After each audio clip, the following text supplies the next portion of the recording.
Hello aspirants, vision IAS में आपका स्वागत है। न्यूज़ टुडे के आज के सेशन में हम चर्चा करेंगे 26 फरवरी की हमारी जो महत्वपूर्ण खबरें रही हैं उनके बारे में। तो चलिए जान लेते हैं आज हमारी कौन-कौन सी मेन न्यूज़ है।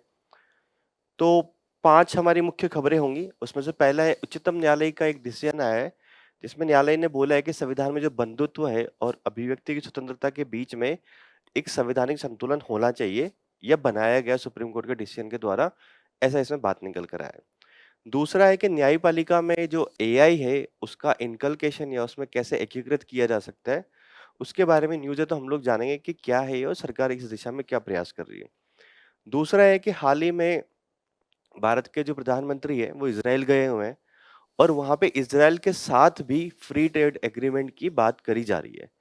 तो इसमें ओवरऑल हम लोग जानेंगे कि भारत ने मुक्त व्यापार जो समझौता है, वो कितने देशों के साथ किया और इसका महत्व क्या है।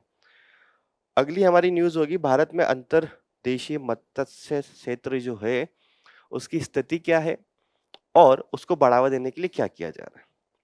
कोरोनल मास इंजेक्शन, ये भारत का जो आदित्य L1 मिशन है, सूर्य के जो कोरोना है उसके अध्ययन के लिए, उसके बारे में कुछ पर्यवेक्षण आया है, तो उसके बारे में हम लोग बात करेंगे।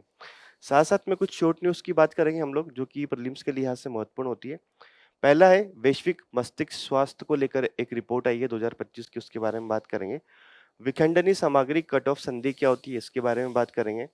मध्य एशियाई फ्लाईवे जो कि पक्षियों के लिए होता है, उसके बारे में बात करेंगे। हिम कनेक्ट क्या है, जो शुरू किया गया है, उसके बारे में बात करेंगे। पलामू टाइगर रिजर्व कहाँ पर है और इसमें कौन-कौन से जीव-जंतु पाए जाते हैं, उनके बारे में बात करेंगे। बायोसर्फिकेंट क्या होते हैं और इनका क्या यूजेज़ है, उसके बारे में बात करेंगे। साथ-साथ में हमारा एक सुर्खियों में रहा स्थल जिसका नाम है स्वीडन, जिसकी राजधानी है स्टॉकहोम, तो उसके बारे में भी जानेंगे हम लोग कि क्या है। तो चलिए शुरू करते हैं आज की हमारी पहली मुख्य खबर से। आज की हमारी पहली मुख्य खबर है, उच्चतम न्यायालय ने बंधुत्व और अभिव्यक्ति की स्वतंत्रता के बीच संवैधानिक संतुलन को बनाया है। देखिए एक मामला था, उस मामले का नाम है अतुल मिश्रा बनाम भारत संघ 2026 का मामला। इसमें उच्चतम न्यायालय ने एक प्रस्तावित कोई एक फ़िल्म आने वाली होगी, उस फ़िल्म के जो शीर्षक यानी कि जिसका टाइटल है, उसको चुनौती देने के लिए किसी ने रिट लगाया था। तो इसी सुनवाई के दौरान सुप्रीम कोर्ट ने ये डिसीजन दिया कि कोई भी फ़िल्म का जो एक शीर्षक है, वो किसी भी समुदाय के खिलाफ रूढ़िवादी नहीं होना चाहिए। मतलब सुप्रीम कोर्ट ने ये बोला कि आप देखिए, आपको आर्टिकल 19 ए का और उसका क्लोज़ ए जो है 1 और उसका क्लोज़ ए जो है, उसके तहत अभिव्यक्ति की स्वतंत्रता मिली हुई है। मानते हैं हम लोग इस बात को मानते हैं कि अभिव्यक्ति की स्वतंत्रता मिली हुई है। परंतु ऐसा नहीं हो कि किसी विशेष समुदाय के खिलाफ वो भेदभाव वाला हो या रूढ़िवादी हो, जिससे कि समाज में बंधुत्व जो है वो खराब हो सके। तो समाज में बंधुत्व और अभिव्यक्ति की जो स्वतंत्रता है, दोनों के बीच में संतुलन होना बहुत आवश्यक है, ऐसा सुप्रीम कोर्ट ने बोला है। तो निर्णय के बारे में और जानते हैं कि क्या है? तो देखिए बंधुत्व के मूल्यों के माध्यम से सामुदायिक गरिमा का संरक्षण किस प्रकार से होता है? उच्चतम न्यायालय ने ये दोहराया है, बार-बार ये बात बोली है कि जाति, धर्म, भाषा और क्षेत्र के आधार पर किसी के साथ, किसी समुदाय के साथ भेदभाव या बदनाम करना उसको संवैधानिक रूप से अस्वीकार्य है। किसके आधार पर? जाति, धर्म, भाषा और क्षेत्र के आधार पर आप किसी समुदाय को बदनाम नहीं कर सकते, उसके साथ भेदभाव नहीं कर सकते, ऐसा संवैधानिक रूप से अस्वीकार्य है। न्यायालय ने माना कि लोकतंत्र में स्वतंत्रता और समानता को बनाए रखने के लिए बंधुत्व अनिवार्य है। मतलब सुप्रीम कोर्ट ने ये बोला कि देखिए अगर आपको स्वतंत्रता और समानता बनाए रखनी है हमारे देश के अंतर्गत, तो उसके अंतर्गत बंधुत्व की भावना को भी पूरे देश में बनाए रखना होगा। ठीक है? संविधान सभा की जब बहसें हो रही थी, भारत का संविधान बनाया जा रहा था, तो वहाँ पर डॉक्टर बी.आर. अम्बेडकर जो कि संविधान की प्रारूप समिति के अध्यक्ष थे, उन्होंने तर्क दिया कि स्वतंत्रता, समानता और बंधुत्व जो है, वो तीनों मिलकर एक त्रिमूर्ति संघ का निर्माण करते, यूनियन ऑफ ट्रिनिटी। ठीक है? इनमें से किसी एक को दूसरे से अलग करना लोकतंत्र के लिए खतरा हो सकता है या फिर उसके विकल्प उद्देश्य को विफल कर सकता है। तो स्वतंत्रता, समानता, बंधुत्व जो एक साथ कोएग्जिस्ट करते हैं, अगर कोई भी एक नहीं करेगा, तो जो डॉक्टर भीमराव अंबेडकर ने यूनियन ऑफ ट्रिनिटी बताया है, उसको खतरा उत्पन्न हो सकता है और ये बात सुप्रीम कोर्ट ने भी मानी है। अगला हम लोग बात करें, संविधान का जो आर्टिकल है 19 1 ए, उसके तहत कलात्मक और अभिव्यक्ति की स्वतंत्रता प्रदान की गई है।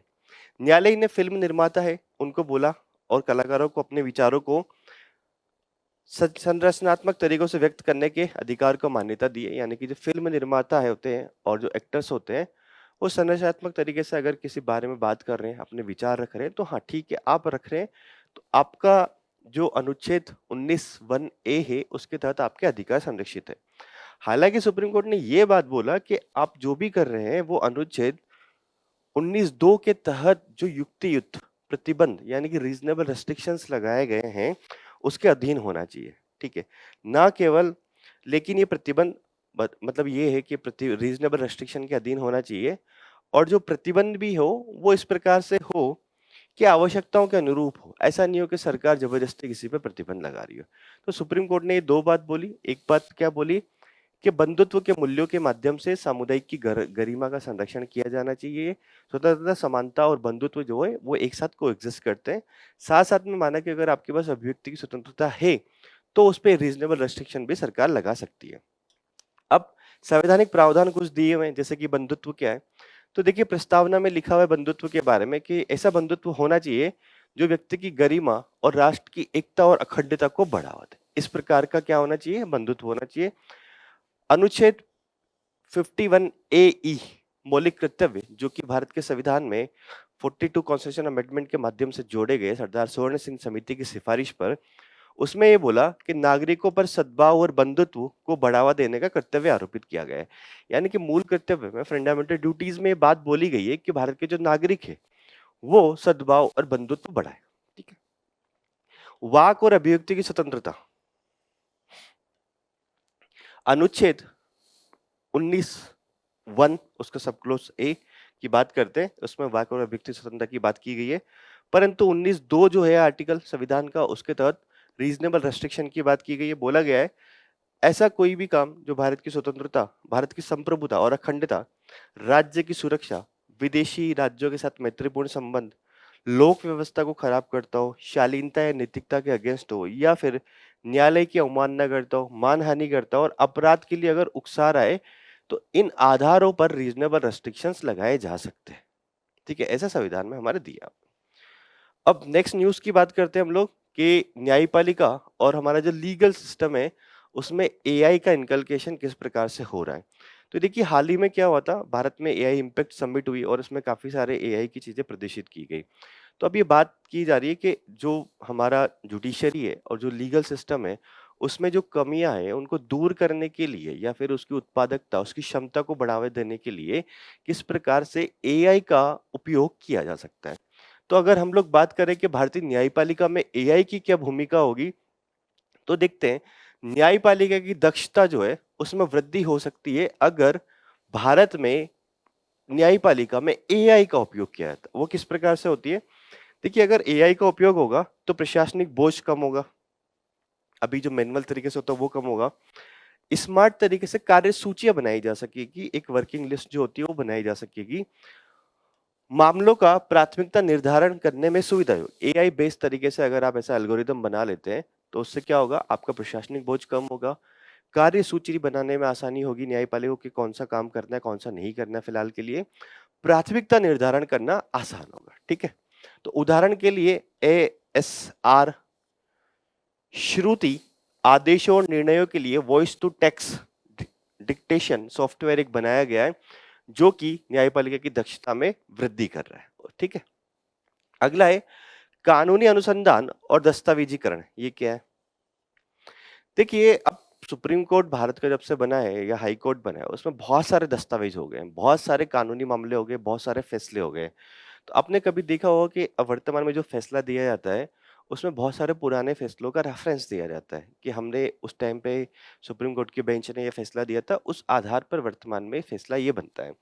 तो लाखों पुराने मामले हो गए, कानूनों में से सही जानकारी निकालना और अब आसान हो गया है। पहले दिक्कत हुआ करती थी, मैनुअल तरीके से देखना पड़ता था। अब एआई के माध्यम से आप अगर कोई इंफॉर्मेशन आपको चाहिए लाखों पुराने केसेस में से और मामलों में से, तो आप तुरंत उसको फेच कर सकते हैं वहां से। कानूनी मिसालों मतलब वही जो रेफरेंस दिया था ना, उसके लिए विशाल डाटाबेस जो है उसका विश्लेषण करना अब आसान हो गया है। और जटिल जो निर्णय है उसका सारांश करना सरल हो गया है। अब सुप्रीम कोर्ट करे से कोई भी डिसीजन आता है तो बहुत सारे लंबे पन्नों में रहता है। आप एआई को दीजिए उसको कि बोलिए कि मुझे इसका सारांश एक तरह से बता दे 1-2 पेजेस में कि वास्तव में इसमें क्या लिखा हुआ है, तो वो आपको बता देगा। ऐसे ही सुपेस Supreme Court portal for assessment in court efficiency बनाया गया है ताकि अनुसंधान और दस्तावेजीकरण में मदद कर सके। दूसरा है सारांश, जो कि निर्णय के सारांश के लिए सुप्रीम कोर्ट में काम कर रहा है। अगला अगर हम लोग बात करें भाषाई पहुंच, अब जैसे सुप्रीम कोर्ट के जो काम होते हैं वो इंग्लिश में होते हैं। अब भारतीय जनता तो नहीं समझ पाती, तो अब ये हो रहा है कि लोकतांत्रिक प्रक्रिया में भाषा बाधा नहीं होगी, क्षेत्रीय भाषाओं में अनुवाद किया जा रहा है एआई के माध्यम से, ताकि जो सुप्रीम कोर्ट के जो निर्णय है वो भी बेहतर तरीके से समझे जा सके।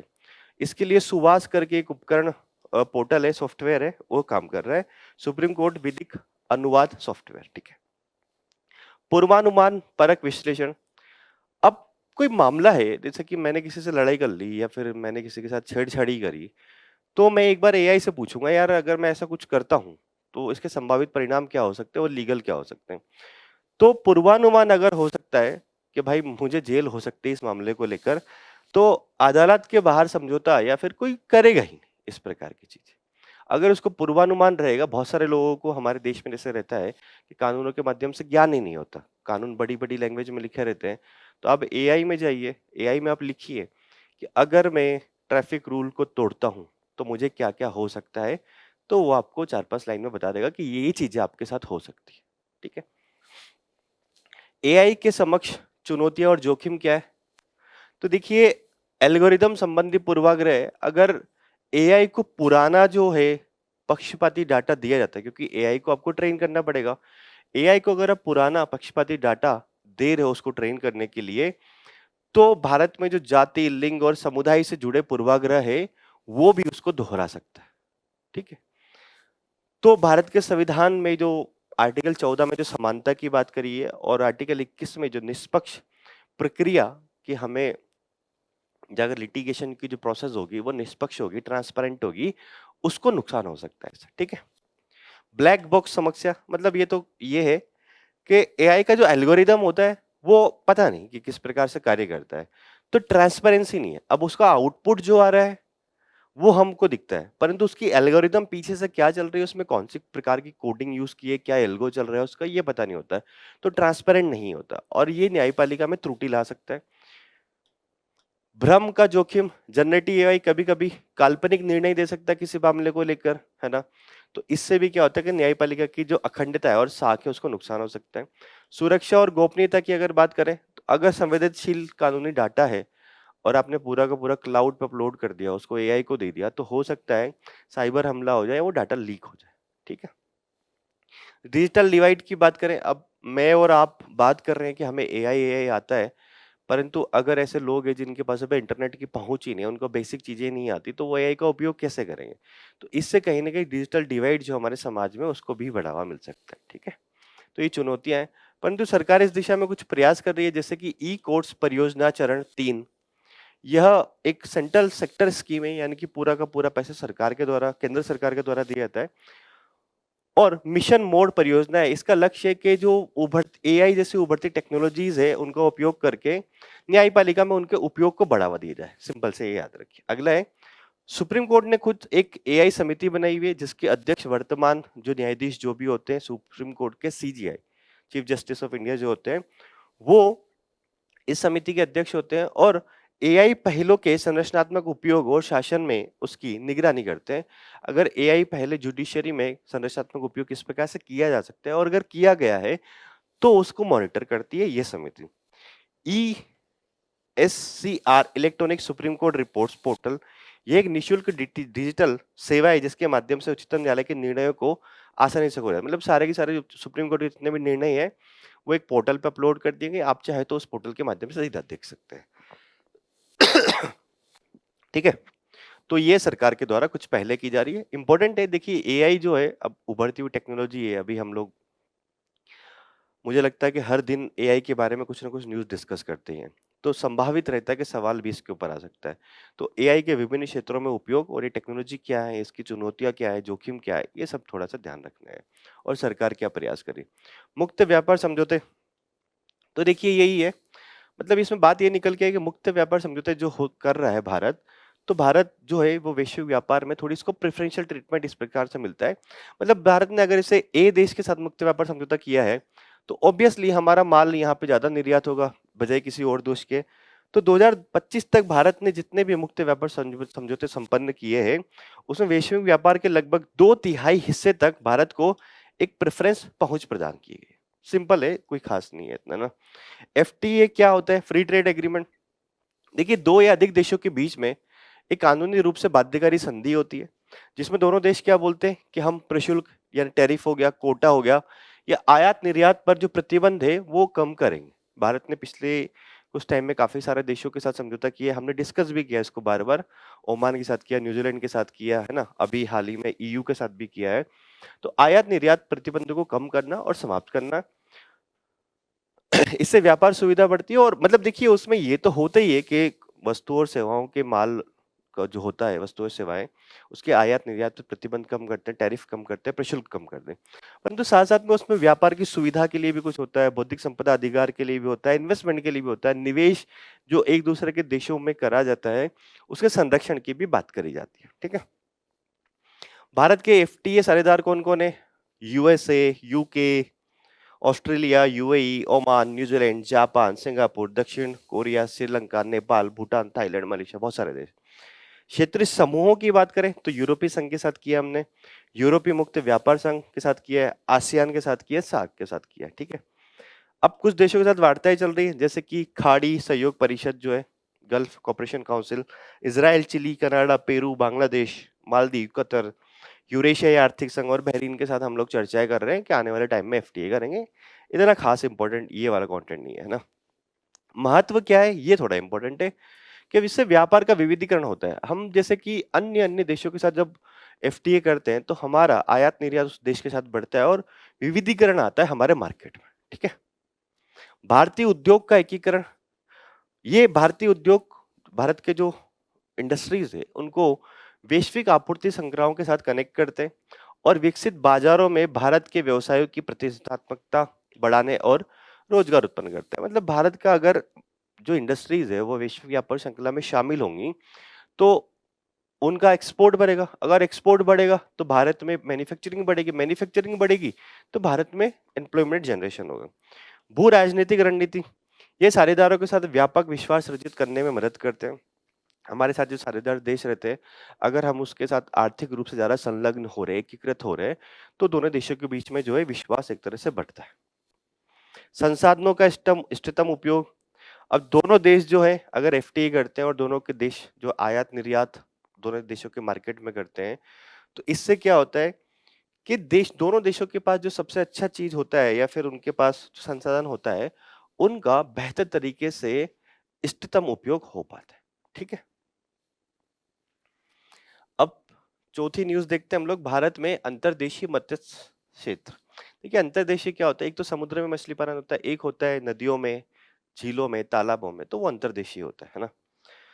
तो हाल ही में वैज्ञानिक विधि के माध्यम से, रिवर रेंचिंग के माध्यम से, मतलब वैज्ञानिक विधि आधारित एक रिवर रेंचिंग की टेक्निक है, उसके माध्यम से गंगा नदी में स्वदेशी मछली भंडार जो था उसकी पुनर्स्थापना की बात करी जा रही है कि गंगा नदी में जो मछलियों का जो भंडार पहले हुआ करता था, अगर वो खत्म हो गया अब, तो उसको पुनर्स्थापित किया जाए।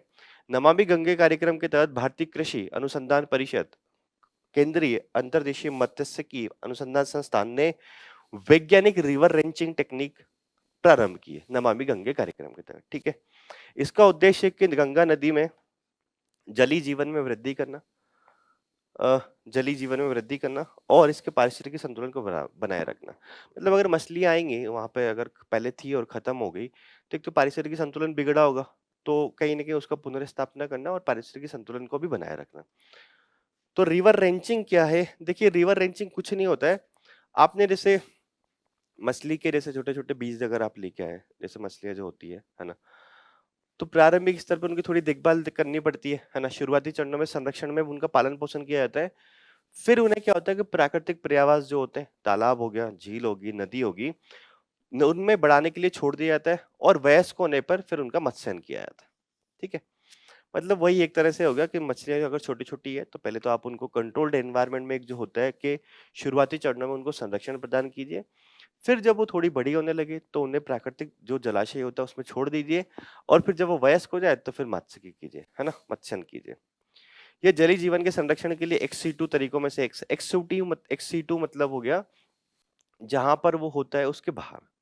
ठीक है, जैसे कि चिड़ियाघर जो होता है वो एक्स-सी2 होता है, क्योंकि अगर देखिए अगर टाइगर है उसको टाइगर रिजर्व में कंजर्व किया जा रहा है तो वो इन-सी2 हो गया, परंतु उसके परिवेश के बाहर अगर उसको किया जा रहा है तो वो एक्स-सी2 होगा, है ना। महत्व क्या है? तो देखिए जो रेंचिंग की जो टेक्निक है वो कहीं न कहीं नदी मात्स्यिकी को पुनर्जीवित करने और जो खतरे में पड़ी जो प्रजातियां हैं मत्स्यन की, उनको संरक्षण करने के लिए महत्वपूर्ण जो विकल्प होते हैं उसमें से एक है। और इससे क्या होगा, सतत मत्स्यन पर्यावास का संरक्षण शरण कम होगा और सामाजिक आर्थिक लाभ होगा। अगर मत्स्यन क्षेत्र बढ़ेगा तो जो मछुआरे हैं उनके पास विकल्प ज्यादा उपलब्ध होंगे और उनकी सामाजिक आर्थिक स्थिति बेहतर होगी। तो अब इसमें नमामि नमामि गंगे कार्यक्रम का रेफरेंस आया था, ये हमने थोड़ा-सा कल भी डिस्कस किया था। तो क्या है ये? देखिए गंगा नदी को संरक्षित करने के लिए और उसको साफ करने के लिए 2014 में इसको लॉन्च किया गया था और 2021 तक ये चला। उसके बाद इसको गंगा नमामि गंगे मिशन 2.0 के रूप में वापस से शुरू किया गया और 2026 तक अभी चलेगा, ठीक है? इसका उद्देश्य था कि गंगा नदी में जो प्रदूषण है उसका उन्मूलन किया जाए और पूरी गंगा नदी का कायाकल्प किया जाए एक तरह से। अगला है इसके मुख्य स्तंभ क्या है कि देखिए गंगा नदी में जो प्रदूषण होता है वो सीवेज की वजह से होता है, तो उसको कम किया जाए। रिवर फ्रंट जो होता है, रिवर के आसपास का जो फ्रंट होता है उसको विकसित किया जाए। नदी की सतह जो होती है, जो सिल्टेशन हो जाता है उसकी सफाई की जाए। वनीकरण किया जाए, तो इसी वजह से क्या होगा, सिल्टेशन होगा ही नहीं। जैव विविधता का संरक्षण किया जाए, जन जागरूकता फैलाई जाए, लोग बहुत सारा प्रदूषण फैलाते हैं नदियों में, तो जन जागरूकता फैलाई जाए। अपशिष्ट का प्रबंधन किया जाए और गंगा ग्राम योजना भी इसमें शुरू की गई थी ताकि गंगा नदी को और संरक्षित किया जा सके। कार्यान्वयन एजेंसी इसकी है राष्ट्रीय स्वच्छ गंगा मिशन और जल शक्ति मंत्रालय के तहत इसके राज्य और जिला समकक्ष। ठीक है, तो ये तो हमने कल भी डिस्कस किया था और पुरानी योजनाओं की इतनी महत्वपूर्ण है, पर रिवर रेंचिंग क्या होता है थोड़ा सा ध्यान रखिए कि कैसे टेक्निक है वो ना। अब भारत में कुछ फैक्ट दिए हुए हैं कि भारत में अंतर्देशीय मत्स्य क्षेत्र जो है उसके बारे में। तो देखिए भारत मछलियों का सबसे दूसरा सबसे बड़ा उत्पादक है, पहला चाइना है। वैश्विक में हिस्सेदारी भारत की लगभग 8% के आसपास है। और अंतर्देशीय की अगर बात करें तो अंतर्देशीय मत्स्य पालन का योगदान जो है वो 75% से अधिक है। यानी कि भारत में अंतर्देशीय मत्स्य पालन जो है वो ज्यादा होता है, ये आंकड़ा आपको थोड़ा सा ध्यान रखना है। ठीक है, कुछ पहले सरकार ने शुरू किए जैसे कि मत्स्य पालन और जलीय कृषि अवसंरचना विकास कोष। ठीक है, मत्स्य पालन और जलीय कृषि की अवसंरचना बनाई जाए, इसके लिए एक डेवलपमेंट फंड बनाया गया है। प्रधानमंत्री मत्स्य संपदा योजना शुरू की गई डेडिकेटेड इसके लिए। मत्स्य उत्पादन बढ़ाना इसके तहत और प्रौद्योगिकी हार्वेस्टिंग के बाद अवसंरचना पूरी तरह से, है ना। राष्ट्रीय समुद्री मत्स्य नीति 2017 लाई गई है और नीली क्रांति योजना जो कि पूरे के पूरे जो समुद्री क्षेत्र है उससे जो उत्पादन हो रहा है उसके लिए और मछलियों के लिए भी थी पूरी तरह। तो एक तो फंड बनाया गया, साथ साथ में संपदा योजना है, नीति है और नीली क्रांति योजना है जो कि मत्स्य क्षेत्र के लिए चल रही है। ठीक है, अब कोरोनल मास इंजेक्शन, देखिए आदित्य 11 के बारे में तो हम लोग बहुत बार डिस्कस कर चुके हैं। भारतीय वैज्ञानिकों ने हाल ही में क्या किया, कोरोनल मास इंजेक्शन जो हुआ है उससे उत्पन्न शॉक वेव्स का पर्यवेक्षण किया है। और ये खोज किसने करी है, भारतीय खगोल भौतिकी संस्थान के गोरी विदानूर रेडियो टेलीस्कोप और आदित्य L1 पर लगे visible emission line of chronograph का उपयोग करके ये पर्यवेक्षण किया गया है। तो थोड़ा सा और बताया गया, गोरी विदानूर वर्तमान में भारत की एकमात्र समर्पित निम्न आवृत्ति वाली सौर रेडियो वेधशाला है। तो कभी कोई पूछे प्रीलिम्स में कि गोरी विदानूर क्या है, तो क्या है, भारत की एकमात्र समर्पित निम्न आवृत्ति वाली सौर रेडियो वेधशाला है। अब देखिए इधर आइए, कोरोनल मास इंजेक्शन क्या होता है। सौर प्लाजा जो होता है, आवेशित कण जैसे कि इलेक्ट्रॉन और प्रोटॉन और चुंबकीय क्षेत्र जो होते हैं का एक विशाल विस्फोट होता है, जो कि सूर्य का जो बाहरी वातावरण होता है वहां से फिर कोरोना यानी कि बाहरी वातावरण से कोरोना से उत्सर्जित होता है। मतलब ये बोला कि ये पूरी बात हो रही है सूर्य की, पहले तो पृथ्वी की बात नहीं हो रही है ना। सूर्य का जो कोरोना है वहां से सौर प्लाज्मा, आवेशित कण और चुंबकीय क्षेत्र का एक विशाल विस्फोट होता है जो कि सूर्य की कोरोना से बाहर आता है। उसको बोलते हैं कोरोनल मास इंजेक्शन। ठीक है, प्रभाव क्या होता है उससे? देखिए, अगर बहुत तेजी से कोरोनल मास इंजेक्शन होता है तो ये शॉक वेव्स जो होती है उसको सर्जित करता है। अब जो ये शॉक वेव्स होती है ये कैसे हमारे लिए नुकसानदायक हो सकती है कि ये पृथ्वी का जो मैग्नेटोस्फीयर है यानी कि चुंबकीय मंडल को संकुचित कर सकती है। अब इससे क्या हो सकता है कि चुंबकीय तूफान आते हैं। अगर पृथ्वी का मैग्नेटोस्फीयर वो संकुचित हो गया तो इससे क्या होगा, चुंबकीय तूफान आएंगे जो हमारे अगर उपग्रह लगे हुए हैं अंतरिक्ष में, जीपीएस प्रणालियां लगी हुई है, रेडियो संचार के तंत्र लगे हुए हैं, यहां तक कि पावर ग्रिड को भी ये बाधित कर सकता है। अब फिर से एक बार देखिए क्या है। सूर्य है, उसके अंदर प्लाज्मा है, इलेक्ट्रॉन्स है, आवेशित कण है मतलब, और चुंबकीय क्षेत्र है। अगर वो उसके कोरोना से बाहर आता है तो उसको बोलते हैं कोरोनल मास इंजेक्शन। अभी कोरोनल मास इंजेक्शन जब होता है तो इसकी वजह से शॉक वेव्स उत्पन्न होती है। अब जो ये शॉक वेव्स होती है ये पृथ्वी के मैग्नेटोस्फीयर जो होता है उसको संकुचित कर सकती है। पृथ्वी का मैग्नेटोस्फीयर अगर संकुचित हो गया तो इससे हमारी उपग्रह, जीपीएस प्रणाली, रेडियो संचार और पावर ग्रिड तक बाधित हो सकता है कोरोनल मास इंजेक्शन की वजह से। अब इसकी उत्पत्ति कैसे होती है? देखिए, सूर्य जो होता है उसका चुंबकीय क्षेत्र में जो परिवर्तन होते हैं उसके कारण कोरोनल मास इंजेक्शन जो है वो उत्पन्न होता है। जब मुड़ी हुई चुंबकीय क्षेत्र रेखाएं अचानक फिर से जुड़ती है तो वह विशाल मात्रा में ऊर्जा निर्मुक्त करती है। ऐसे सूर्य के अंदर की ये बात हो रही सारी की सारी। अगर चुंबकीय क्षेत्र में कुछ परिवर्तन हो रहा है तो इसकी वजह से कोरोनल मास इंजेक्शन पैदा होगा और हमने देख चुके हैं उसका प्रभाव क्या होता है। तो चुंबकीय क्षेत्र रेखाएं अगर मुड़ी हुई है और अचानक आपस में जुड़ती है तो ऊर्जा निर्मुक्त करती है और सौर सामग्री को अंतरिक्ष में उत्सर्जित करती है। ठीक है, सोलर मैक्सिमम मतलब सोलर मैक्सिमम और मिनिमम 11 साल का एक चक्र होता है। सोलर मैक्सिमम के दौरान सौर कलंक जो होता है वो सबसे ज्यादा होता है।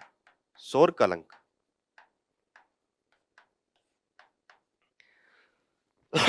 तो सोलर मैक्सिमम के दौरान ये जो होता है कोरोनल मास इंजेक्शन ये बहुत सामान्य हो जाता है और सोलर मिनिमम के दौरान नहीं होता। सोलर मिनिमम और सोलर ये जो मैक्सिमम है ये 11 ईयर का एक चक्र होता है सूर्य का।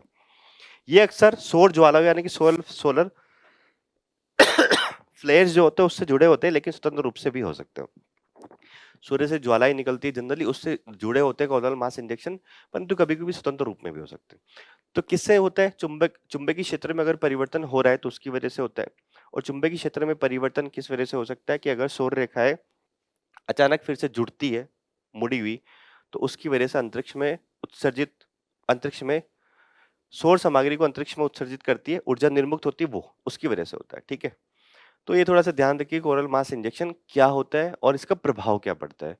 तो हमने जो आदित्य L1 जो भेजा हुआ था वो यही देखने के लिए भेजा हुआ था कि जब सूर्य के कोरोना से कोरोनल मास इंजेक्शन होता है तो उसका पता लगाया जा सकता है, क्योंकि अगर वो बहुत ज्यादा मात्रा में हुआ तो हमारे उपग्रहों को, हमारी ग्रिड को, संचार तंत्र को खत्म कर सकता है।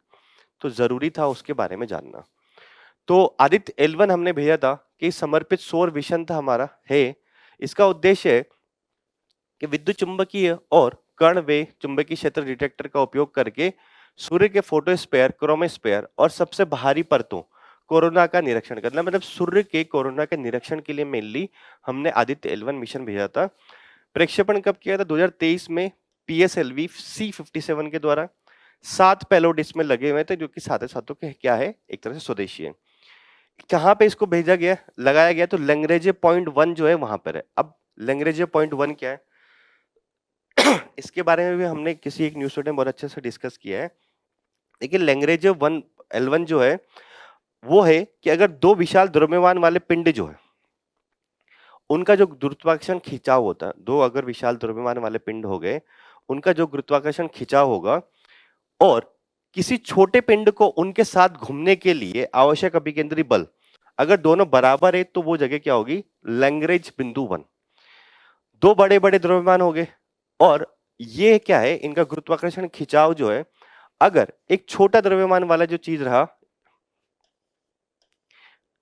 अगर इनका गुरुत्वाकर्षण खिंचाव जो है, अगर ये तीनों एक साथ घूम रहे हैं, तो इसका जो अभिकेंद्री बल जो है छोटे वाले का इसके साथ घूमने के लिए, अगर इन दोनों के गुरुत्वाकर्षण खिंचाव के बराबर है तो वो लैग्रेंज पॉइंट 1 होगा। ठीक है, बाकी इतनी टेक्निक अंदर वाली आपको ध्यान रखनी नहीं होती है, मेन तो यही है ना।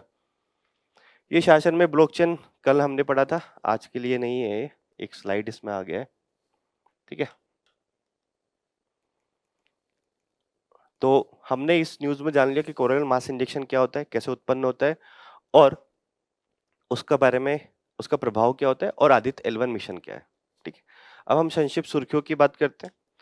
पहली संक्षिप्त सुर्खियां है हमारी वैश्विक मस्तिष्क स्वास्थ्य रिपोर्ट। तो सबसे पहले तो यही है कि किसने जारी करी है, तो सेपियंस लैब नाम की एक गैर सरकारी संस्था है, उसने जारी करी है, गैर लाभकारी संस्था एनजीओ है। तो मानसिक स्वास्थ्य की लब्धि क्वेश्चन पर आधारित रिपोर्ट है, मतलब मेंटल हेल्थ क्वेश्चन के आधार पर कुछ इसमें निष्कर्ष आया है कि मानसिक स्वास्थ्य के सभी पहलू इसमें शामिल है, भावनात्मक रूप से, संज्ञानात्मक रूप से, सोचने समझने का, सामाजिक व्यवहार जो हम करते हैं, प्रेरणा, तनाव, सबसे। तो भारत से जुड़ा निष्कर्ष कुछ देख लेते हैं कि हमारी वास्तव में मानसिक स्वास्थ्य की स्थिति क्या है। तो 18 से 34 वर्ष के युवा वयस्कों का औसत MHQ यानी कि मेंटल हेल्थ क्वेश्चन जो है, उसका स्कोर लगभग 33% है, जबकि वैश्विक औसत है 66%। इस आयु वर्ग में मानसिक स्वास्थ्य और सेहतमंदी में भारत की रैंक जो है वो 60 के आसपास है। इसके विपरीत अगर हम लोग बात करें, 50 वर्ष या उससे अधिक आयु के जो भारतीयों का MHQ यानी कि मेंटल हेल्थ क्वेश्चन क्या है, 96 है, और इस आयु में भारत की जो रैंक है वो 49 के आसपास। तो 18 से 34 वर्ष की आयु में युवा अल्ट्रा प्रोसेस्ड खाद्य पदार्थों का सेवन करने वाले लोगों का अनुपात जो है वो भारत में सिर्फ 44% है। इतनी खास रिपोर्ट नहीं है ना। ये खाद्य पदार्थों में अवसाद में वृद्धि और भावनात्मक संज्ञानात्मक नियंत्रण में कमी से संबंधित पाई गई है। मतलब खाद्य पदार्थ, अब भारत में जो वर्तमान में जो जीवन शैली चल रही है, आप सिंपल से इसको समझिए कि वर्तमान में जो जीवन शैली हम लोग जिसका उपयोग कर रहे हैं, जिस तरह से चीजें हो रही हैं, तो उसकी वजह से हमारी मेंटल हेल्थ कहीं ना कहीं खराब हो रही है। ये बात आप थोड़ा सा सिंपल से ध्यान रखिए, ऐसा इस रिपोर्ट में ये बात निकल कर आई, अगर आपको मेंटल हेल्थ से संबंधित कोई सवाल आता है मेंस में। अगला है विखंडनीय सामग्री कट ऑफ संधि, FMCT। तो देखिए, भारत जेनेवा में निरस्त्रीकरण कॉन्फ्रेंस ऑन आर्मामेंट के उच्च स्तरीय सत्र 2026 के अधिदेश मैंडेट के आधार पर विखंडनीय सामग्री कट ऑफ संधि पर वार्ता के प्रति अपना समर्थन व्यक्त किया। तो क्या है संधि, थोड़ा सा ध्यान रखिए इसके बारे में।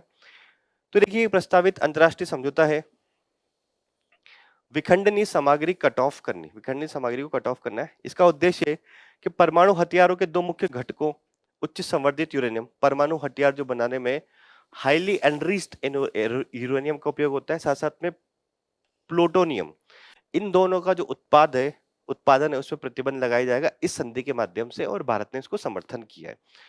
तो ये सम्मेलन क्या है, कॉन्फ्रेंस ऑन डिसआर्मामेंट। तो इसे वर्ष 1978 में संयुक्त राष्ट्र सभा के 10वें विशेष निशस्त्रीकरण सत्र का एकमात्र बहुपक्षीय निरस्त्रीकरण वार्ता मंच के रूप में माने थे।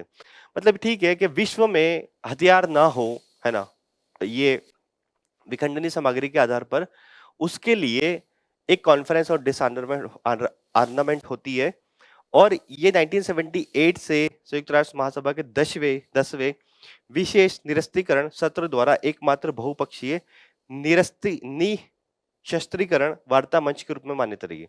मतलब ये सम्मेलन है, ये संयुक्त राष्ट्र का एकमात्र मंच है जहां पर जो है हथियारों के निशस्त्रीकरण की बात की जाती है। इस सम्मेलन में कुल 65 सदस्य शामिल है, और भारत शामिल है, क्योंकि भारत शुरू से ही शांति की बात करता है। भारत बोलता है कि हाँ, डिसआर्मामेंट होना चाहिए। अंतर सरकारी समुद्री विज्ञान आयोग, तो यूनेस्को का है ये। तो अंतर सरकारी समुद्री विज्ञान आयोग के एकीकृत महासागर कार्बन अनुसंधान रिपोर्ट एक जारी की गई है। मतलब महासागरों में कार्बन अनुसंधान हुआ है, तो उसके बारे में एक रिपोर्ट जारी करी किसने, अंतर सरकारी समुद्री विज्ञान आयोग। तो अंतर सरकारी समुद्री विज्ञान आयोग क्या है? सबसे पहले तो ये किसके तत्वाधान में काम करता है? यूनेस्को के। तो महासागरों के बारे में बेहतर समझ विकसित करने के लिए अनुसंधान करता है, सेवाएं प्रदान करता है और क्षमता निर्माण करता है। ठीक है। और अंतर्राष्ट्रीय सहयोग को बढ़ावा देना और कार्यक्रमों का समन्वय करता है कौन? अंतर्राष्ट्रीय सहकारी सरकारी समुद्री विज्ञान आयोग। 152 देश है और भारत भी इसका मेंबर है और इसका सचिवालय जो है वो फ्रांस पेरिस में स्थित है। रिपोर्ट के मुख्य बिंदु क्या है? जो ये रिपोर्ट आई है कार्बन अनुसंधान पर, तो इसमें बोला कार्बन सिंक के बारे में बात करें। देखिए महासागर जो होते हैं वो कार्बन सिंक के बहुत बड़े स्रोत होते हैं। तो महासागर वायुमंडल में मौजूद अतिरिक्त CO2 को अवशोषित करते हैं, जिससे ग्रीन हाउस गैसों की सांद्रता कम होती है। ये बात पहले से भी हमको पता है। घुलनशीलता पंप, ठंडे समुद्री जल में CO2 अधिक मात्रा में घुल जाती है और इसे गहरे महासागरीय स्तरों तक पहुंचाया जाता है। इस गहराई में दीर्घकाल तक भंडारित होती है। ये भी बात सही है। देखिए महासागर जो है, अगर जो CO2 का उत्सर्जन होता है उसको क्या करते हैं, वो कर लेते हैं, संग्रहित कर देते हैं, अवशोषित कर लेते हैं। और घुलनशीलता पंप मतलब ये बोल रहा है कि जो ठंडा जल होता है महासागर का, उसमें CO2 ज्यादा घुलनशील होती है और फिर वो महासागर की तलहटी पे धीरे धीरे बैठ जाती है। भूमि महासागर हिम के बीच आदान प्रदान क्या होता है? महासागर नदियों और पिघलती बर्फ के साथ कार्बन का आदान प्रदान करते हैं। इस तरह महासागर वैश्विक कार्बन वितरण को प्रभावित करते हैं। अब जो नदियां होती है और जो बर्फ पिघल रही है उसके साथ जो महासागर है कार्बन का आदान प्रदान करते हैं और एक बैलेंस बनाकर रखते हैं। इस तरह की इसमें बात की गई है। कुछ खास नहीं ऐसा एग्जाम में पूछने लायक इसमें। मध्य एशियाई फ्लाईवे, तो हाल ही में काजीरंगा, लाओखोवा, बुरहा, चापोरी बाढ़ क्षेत्र के परिसर में काजीरंगा जलीय पक्षी गणना कराई गई। इस गणना ने फिर से पुष्टि हुई कि यह क्षेत्र मध्य एशियाई फ्लाईवे का एक अत्यंत महत्वपूर्ण केंद्र है। तो सबसे पहले तो यही देखते हैं कि लाओखोवा और बुरहा चापोरी वन्यजीव अभ्यारण्य क्या कहाँ है।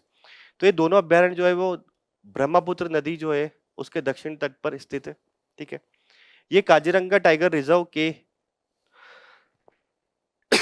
काजीरंगा टाइगर रिजर्व के अधिसूचित बफर एरिया जो है वहां पर ये वाइल्ड लाइफ सेंचुरी दोनों की दोनों। इसके आसपास स्थित कंजर्व्ड एरिया की अगर बात करें तो पूर्व में काजीरंगा राष्ट्रीय उद्यान है, पश्चिम में ओरांग राष्ट्रीय उद्यान है और पोबितोरा वन्यजीव अभ्यारण्य, उत्तर में पक्के और नामेरी राष्ट्रीय उद्यान है। मतलब एक देखिए मेन ये किसमें क्या है कि ये जो क्षेत्र है काजीरंगा, लाओखोवा और बुरहा चापोरी, ये जो एरिया है यहाँ पर क्या है पक्षी गणना की है। तो ये पता लगा कि मध्य एशियाई जो फ्लाईवे है उसके उसका एक महत्वपूर्ण क्षेत्र है। तो मध्य एशियाई फ्लाईवे के बारे में हम लोग देखें क्या है। तो जलीय पक्षियों के कई महत्वपूर्ण प्रवासन मार्ग हैं, उसमें से एक ये है। जलीय पक्षियों की कई महत्वपूर्ण प्रवासन मार्गों का एक समूह जो है उसको हम लोग बोलते हैं मध्य एशियाई फ्लाईवे। यह लगभग 605 प्रवासी पक्षी प्रजातियों का पर्यावास है। मतलब देखिए जहां से जलीय पक्षी उड़ के जाते हैं जिस एक तरह से मार्ग से, तो उनका पूरा जो मार्ग है वो मध्य एशियाई फ्लाईवे के रूप में माना जाता है। जलीय पक्षियों के कई महत्वपूर्ण प्रवासी मार्गों का एक समूह है ना। इसका विस्तार आर्कटिक महासागर से हिंद महासागर तक फैला हुआ है। यह मध्य यूरेशिया में 30 देशों में लगभग फैला हुआ है। यह अफ्रीकी यूरेशियन फ्लाईवे और पूर्वी यूरेशियन ऑस्ट्रेलियन फ्लाईवे के साथ भी ओवरलैप करते हैं। तो मध्य एशियाई फ्लाईवे के बारे में आपसे कोई पूछे तो ये फ्लाईवे नहीं है, ये जलीय पक्षियों का एक तरह से जो मार्ग है उनका पूरा का पूरा एक कॉम्बिनेशन। इसमें लगभग 605 पक्षी के आसपास शामिल होते हैं। ठीक है।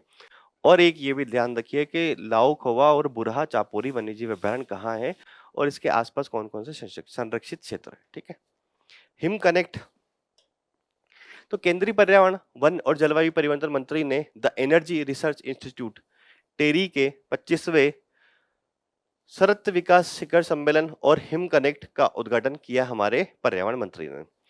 तो विश्व सतत विकास शिखर सम्मेलन क्या है? तो इस सम्मेलन की थीम है देखिए सिंपल सी, रूपांतरण, सतत विकास के लिए विजन, आवाजें और मूल्य। और ये किसके तत्वाधान में होता है भारत में? टेरी। टेरी क्या है? द एनर्जी रिसर्च इंस्टीट्यूट है, उसके तत्वाधान में भारत में विश्व सतत विकास सम्मेलन आयोजित किया जा रहा है। हिम कनेक्ट क्या है? तो इसका लक्ष्य कि हिमालय क्षेत्र में, हिमालय का जो क्षेत्र है उसमें शोध कर रहे शोधकर्ताओं को स्टार्टअप, उद्योग जगत के नेतृत्व निवेशकों और नीति निर्माताओं के साथ जोड़कर विज्ञान और समाज के बीच एक सेतु के रूप में बनाया जाए। हिम कनेक्ट, हिमालयी क्षेत्र में जो शोध कर रहे हैं उनको बाकी से कनेक्ट किया जाए, ठीक है। यह केंद्रीय वन और पर्यावरण जलवायु मतलब जो पर्यावरण मंत्रालय है द्वारा एक समर्पित पहल है। इसका कार्य मंत्रालय के राष्ट्रीय हिमालयी अध्ययन मिशन पर के तहत समर्पित शोध को उन समाधानों में बदलना है जिन्हें बड़े पैमाने पर लागू किया जा सके। मतलब हिम कनेक्ट ये है कि अगर हिमालयी क्षेत्र में या उस एरिया में कोई वो कर रहा है, शोध कर रहा है, तो शोधकर्ताओं को बाकी जो स्टार्टअप है, इंडस्ट्रीज है, निवेशक है, नीति निर्माता है, उनसे जोड़ना है। और ये जो पहल है इसको समर्थन कौन कर रहा है? पर्यावरण मंत्रालय कर रहा है हमारे देश का। अगला है पलामू टाइगर रिजर्व। देखिए पलामू टाइगर रिजर्व ने वन्य जीवों की सुरक्षा के लिए महिलाओं के लिए वन जीवी दीदी पहल शुरू की। मतलब ये है कि जो वन जीव हैं उनकी सुरक्षा के लिए महिलाओं को आगे बढ़ाया जाए, इसके लिए वन जीवी दीदी पहल शुरू की गई है। इस कार्यक्रम के तहत शिक्षित महिलाओं की पहचान की जाती है और उन्हें वन प्रशासन और स्थानीय परिवारों के बीच एक सेतु के रूप में कार्य करने के लिए प्रशिक्षित किया जाता है। वन परिवारों, वन प्रशासन और जो जंगल में जो परिवार रहते हैं उनके बीच में ना। अब इसमें हम लोग देखते हैं कि पलामू टाइगर रिजर्व वास्तव में क्या है। तो झारखंड का जो छोटा नागपुर का जो पठार है, वहां के पश्चिमी लातेहार जिला है, वहां पर पलामू टाइगर रिजर्व है। ऐतिहासिक महत्व क्या है इसका? प्रोजेक्ट टाइगर की जो शुरुआत है में देश में बनाए गए पहले जो 9 टाइगर रिजर्व थे उसमें से एक है पलामू टाइगर रिजर्व, ठीक है। बेतला नेशनल पार्क, यह पलामू टाइगर रिजर्व के मुख्य कोर एरिया का हिस्सा है। क्या? Betla national park. कौन कौन सी वनस्पतियां यहाँ से प्राप्त होती है? तो उत्तरी उष्णकटिबंधीय शुष्क पर्णपाती साल के वन और बांस के झुरमुट पाए जाते हैं। यहाँ पर जीव जंतु यहाँ बाघ, एशियाई हाथी, तेंदुआ, ग्रे भेड़िया ग्रे भेड़िया आदि पाए जाते हैं। नदियां कौन कौन सी है? तो कोयल है, बुरहा है, औरंगा नदियां इस टाइगर रिजर्व से होके बहती है। देखिए इतनी माइन्यूट इन्फॉर्मेशन तो उसको याद रखनी है जो झारखंड पीसीएस का एग्जाम दे रहा है, परंतु थोड़ी बड़ी इन्फॉर्मेशन उसको याद रखनी जो कि यूपी पीसीएस करेगा, क्योंकि यूपीएस में इतनी एकदम बेसिक इन्फॉर्मेशन नहीं आएगी अनटिल अनलेस वो बहुत ज्यादा न्यूज में ना हो, ठीक है। आर्द्र लू ये क्या होती है? देखिए लू तो आपने सुना होगा, है ना, अभी गर्मियों में होने वाली है। आर्द्र क्या होती है? मतलब एक तरह से ह्यूमिडिटी वाली लू। तो हाल ही के अनुसंधान के अनुसार मॉइस्ट हीट वेव्स का समय और स्थान दक्षिणी पश्चिमी मानसून के सक्रिय और विराम के चरणों द्वारा नियंत्रित होता है। मतलब ये निकल कर आया अध्ययन में कि जो मॉइस्ट हीट वेव्स होती है, आर्द्र लू जो होती है, उसका जो स्थान और समय है वो कहीं ना कहीं आपके दक्षिण पश्चिम जो मानसून है उसके जो सक्रिय और विराम चरण होता है उससे नियंत्रित होता है, ठीक है। यानी कि इसका पूर्वानुमान लगाया जा सकता है। अगर दक्षिण पश्चिमी मानसून सक्रिय है और विराम है तो उसके चरणों द्वारा अगर नियंत्रित हो रहा है तो कुछ हफ्तों पहले तो कम से कम मॉइस्ट हीट वेव जो उसका पूर्वानुमान लगाया जा सकता है। तो क्या है आर्द्र लू? देखिए आर्द्र लू वायुमंडल में उच्च तापमान और बढ़े हुए आर्द्रता के संयुक्त प्रभाव से उत्पन्न होती है। तापमान भी बहुत ज्यादा है और ह्यूमिडिटी भी बहुत ज्यादा है, ठीक है। यह स्थिति घातक हो सकती है। क्यों घातक हो सकती है? क्योंकि अत्यधिक आर्द्रता पसीने को वाष्पित होने से रोकती है। अगर देखिए बाहर बहुत ज्यादा ह्यूमिडिटी है, अभी आपने देखा होगा दिल्ली में एक गर्मी आएगी जब थोड़ी सी बारिश हो जाती है, एक गर्मी के बाद थोड़ी सी बारिश हो जाती है तो ह्यूमिडिटी होती है और गर्मी भी रहती है। तो उससे क्या होता है कि हमारे शरीर के अंदर जो पसीना होता है वो नहीं निकल पाता है। तो इसके अंदर अगर हमारे शरीर में और गर्मी जमा हो जाती है और शरीर तेजी से अत्यधिक और ज्यादा गर्म होता है तो मॉइस्ट हीट वेव जो है वो नुकसानदेह होती है मानव शरीर के लिए।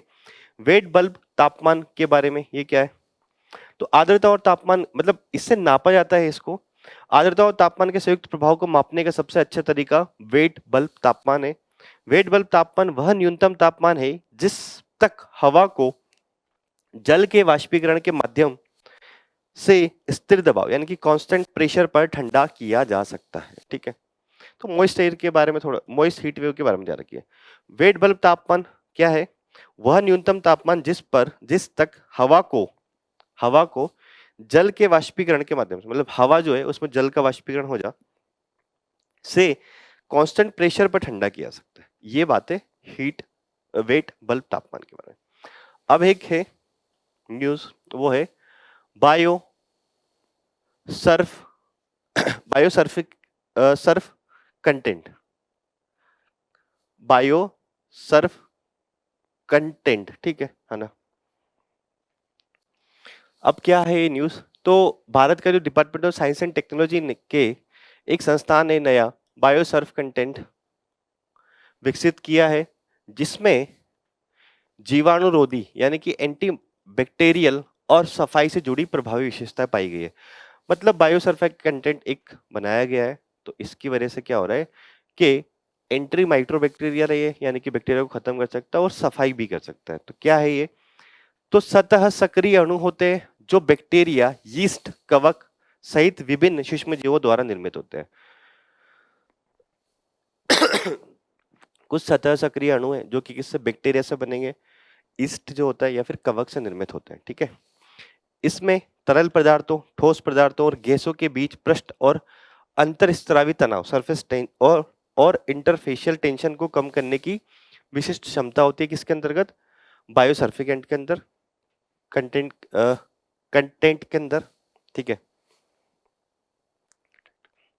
पेट्रोलियम से प्राप्त सिंथेटिक सर्फ कंटेंट के विपरीत बायोसर्फिकेंट बायोडिग्रेडेबल होते हैं और पर्यावरण अनुकूल होते हैं और अक्सर कम विषाक्त होते हैं।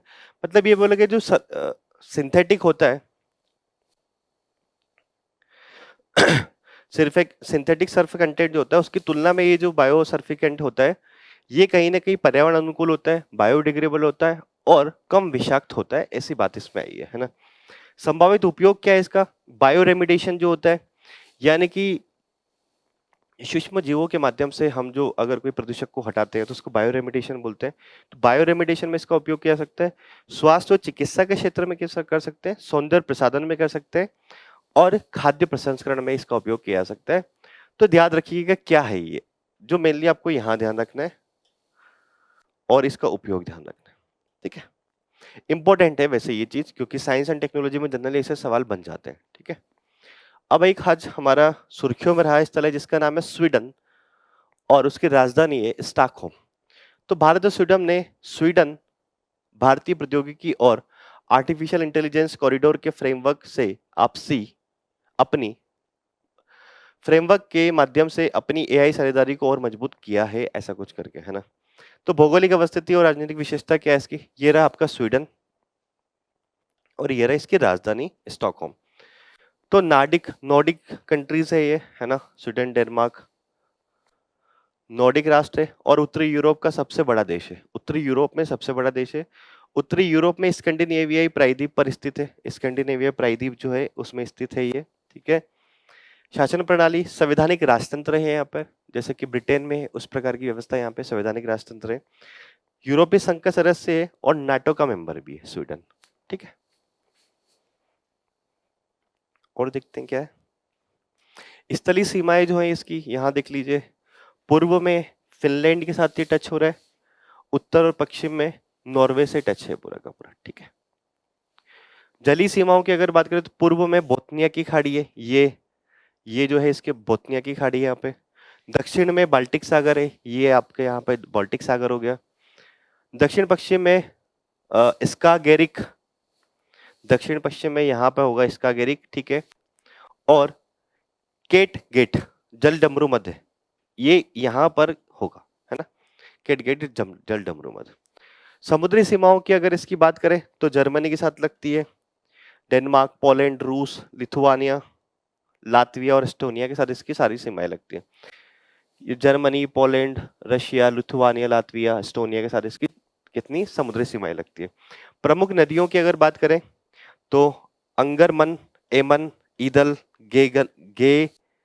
लेगन, नोट गे, लेगन, लूसनान आदि। इतना इंपॉर्टेंट नहीं है, देखिए ये मेनली ये ध्यान रखिए कि ये कहाँ स्थित है, इसके आसपास के जलीय निकाय, जैसे ये बोथनिया की खाड़ी, बाल्टिक सी, नॉर्डिक देश है, ये थोड़ा सा ध्यान रखने वाली बात होती है। बाकी इतना कम जो माइन्यूट इंफॉर्मेशन, ये अनटिल अनलेस जब तक कि वो चीज़ बहुत ज़्यादा न्यूज़ में नहीं हो, उसकी नदी एकदम बहुत ज़्यादा न्यूज़ में तो आता है। तो आपकी जितनी भी मेन न्यूज़ थी आज की और शॉर्ट न्यूज़ थी, उनके बारे में हमने बड़ी विस्तार से चर्चा करी। उम्मीद है ये सेशन आपकी आने वाली एग्ज़ाम की तैयारी के लिए लाभदायक होगा और ऐसे ही अन्य और सेशन देखने के लिए जुड़े रहिए विज़न आईएएस के साथ। Thank you so much and all the best.